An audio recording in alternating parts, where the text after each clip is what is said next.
Looks like we're getting very close on the shutdown. We'll never agree to give any substantial money or any money to really prisoners, illegals that come into our country. And I think the Democrats understand that. And it looks like we're getting close to the shutdown ending. You'll know very soon. So that is Donald Trump kind of like implying victory, if not declaring victory. And he probably wasn't as jazzed as I would have expected him to be when it became apparent late last night that the Democrats, or enough Democrats anyway, were evidently going to cave and give in to his insane demands. Effectively, the American people were held hostage for both their health insurance subsidies as well as the food that tens of millions rely on. And he, day after day, swore, "I will inflict so much suffering on the American people that I will break the backs of the Democrats." And rather than hold strong for the American people and also demonstrate how little regard Donald Trump has for them, enough Democrats were like, "Yeah, no, yeah. You want to make us cave? You want to make us bow down? Here, let me get my knees pressed nice and firmly into this ground." And so last night there was this 60-40 vote, which of course it needed to be, which meant that just enough 8 Democrats broke with the rest of the caucus to vote with the Republicans and to advance legislation. So that's working its way through, and obviously it still needs to go back to the House, but Mike Johnson is saying that he's getting his members back and he believes they have enough votes, which we'll have a little talk about that, but he probably is right. And then obviously Donald Trump is going to sign it. And so we're gonna talk about what the Democrats got, the stuff they got for giving up all their leverage. But first, let's just identify the 8 Democrats that broke ranks. Some of these might be surprises, others very much are not. So John Fetterman, sorry, wait, we have him on a list of Democrats. We need to get that fixed because that doesn't seem accurate. Angus King, Catherine Cortez Masto, Jackie Rosen, Dick Durbin, Jean Shaheen, Maggie Hassan, and Tim Kaine, who once wanted to be the vice president.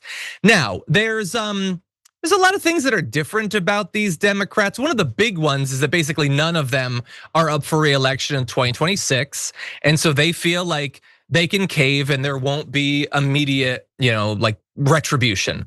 Hopefully for some of them, there will be eventual retribution. For John Fetterman, there damn sure better be retribution, and not just for this, for many of the things that he did.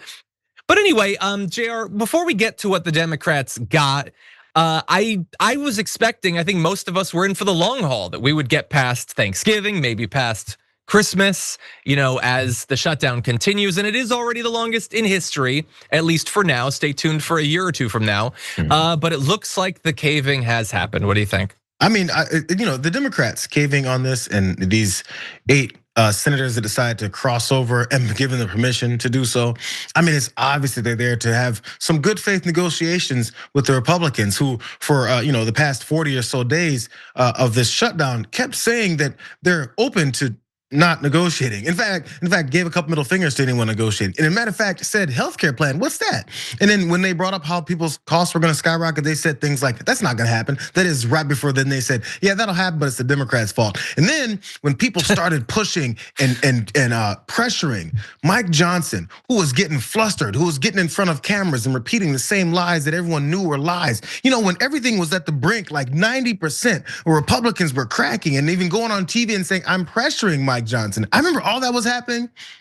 And then this big election got won. So the best thing to do then, when you win an election, everyone says we agree with the points that you're making. The best thing to do then is to abandon them. Yeah. But these are not, like, the vast majority of the Democrats in the Senate aren't people that you or I would trust or think are reasonable or care about their constituents. And now we have, I guess, the worst of the worst on this list. And interestingly, Chuck Schumer, who we're gonna be talking a lot about, he's not himself on that list, so bear that in mind.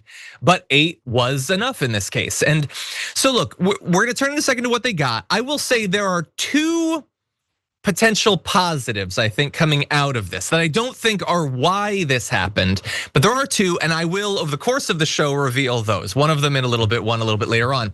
But so here's what they got, okay? So they didn't cave, they would say, They negotiated, and what they got was a commitment from the Trump administration to rehire government workers fired at the start of the funding lapse.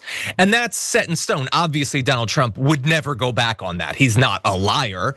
And the promise of a Senate floor vote in December on legislation to extend expiring Obamacare tax credits. So they didn't get the extension. They got a promise that there will be a vote. And here's the thing, now you might be thinking, you cynics out there, well, what if the Republicans just don't do the vote? Well, obviously that can't happen because then nothing would happen. There would be no negative consequences. I mean, there'd be negative consequences of the American people whose health insurance prices are gonna be jacked up, but clearly the Republicans have demonstrated this entire time that they haven't cared about that. So why would they go through with the vote? Which they might. They might. There are some Republicans that want to vote for it. There could be public pressure. But if there isn't, okay, we'll cover it. We'll be incensed. Many people will. And then life will go on and there will be no consequences because that's unfortunately how it works. And every one of those goddamn Democrats knows that that's how it works. You do not do it for a promise of anything. Why would you give up your leverage now? That makes absolutely no sense, but that's what they did. And so now supposedly, okay, so they're gonna rehire the people, supposedly, they're gonna give them their back pay, which never should have been questioned in the first place. Don't act as if that's some big victory.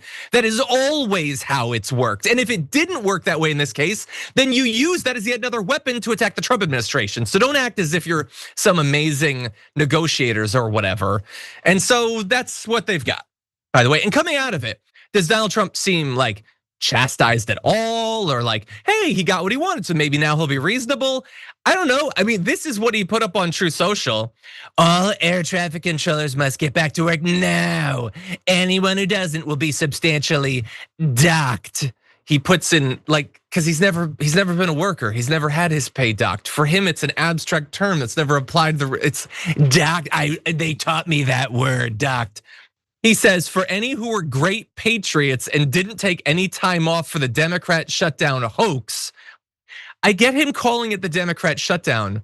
What was the hoax? It happened. It was shut. I don't understand that at all. He says he'll give them a bonus of $10,000. Don't go spending that money before the check is sent to you, because I don't think that's actually gonna happen. For the rest, I'm not happy with you. You didn't step up to help the USA against the fake Democrat attack. No, dude, from your perspective, it's a real Democrat attack. It's not fake. If it's fake, then it wasn't an attack.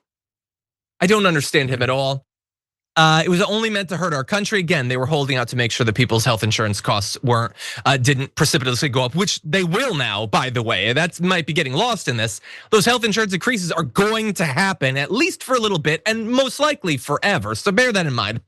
He says you will have a negative mark against your record if you want to leave service in the near future. Please do not hesitate to do so with no payment or severance of any kind. You'll be replaced by true patriots. This is maddening dictator nonsense here.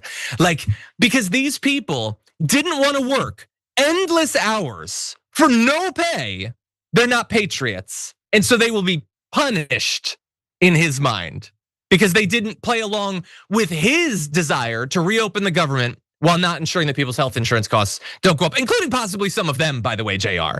And so just madness. And this is what he says when he's won. JR, quick 100%. Thoughts? Yeah, this is how this guy operates. By the way, this whole promise, the promises that the Democrats got were a vote in the Senate. Let's be very clear on it. A vote in the Senate. So yeah, this whole vote in the House that's supposed to maybe pass some other kind of different kind of legislation or something that these Democrats fought for and gave the correct reality-based arguments about what is happening to so many Americans during this whole thing. Mike Johnson immediately, after saying, if you open up the government, then we'll just negotiate and we have to get this done. He said this in front of cameras. I'm not promising anything, nothing, not even that vote. He said, we already did our jobs. In other words, 2 more middle fingers for you guys that said, yo, we're just gonna negotiate and have some bipartisan workings for a healthcare plan that Republicans clearly told us they want nothing to do with. This was an obvious giveaway. The Democrats in the House know that it was. If they're this confused by it, they're even less qualified for their positions than we even imagined that they could have been.